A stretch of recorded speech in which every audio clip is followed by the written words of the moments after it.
So a little part two as well, because this is something that I tried to do in another video the other day, but I'd forgotten to press record. And that is that for the generations that lost out, tend to be like my age, you know, your 50s and your 60s and your 40s, who basically have had to find ways of surviving in and underdeveloped and underinvested areas of, like say, the industrial heartlands. I mean, Leeds slightly different because it managed to transform and morph into finance and legal, but that's still a relatively small number of the population who are in that sector.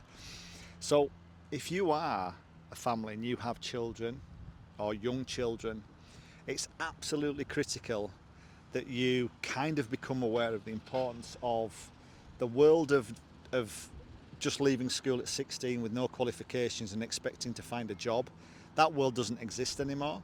So you have to get your children into education. You have to make the acquiring of knowledge attractive and sexy and fun for younger people. And that's really, really difficult because thinking about myself, I left at 16, was in the military.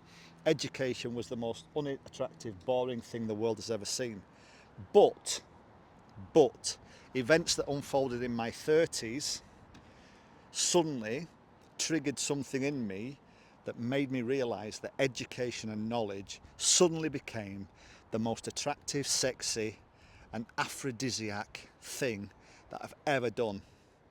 And this unbelievably sexy, walking, talking, male perfection is all due to knowledge and education.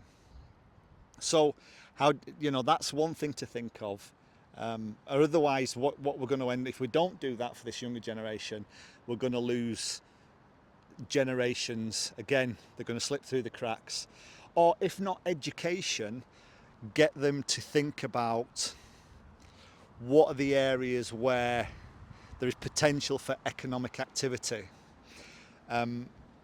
Everyone's pushed social media, but if you look at the facts and figures and the data on that, that is not a viable solution for everyone becoming a social media influencer. It's a fraction of a percent of people who sustain themselves through social media influencing. And often that resorts to conspiracy theories and extremes of content creation. So we've got to think more broadly than that.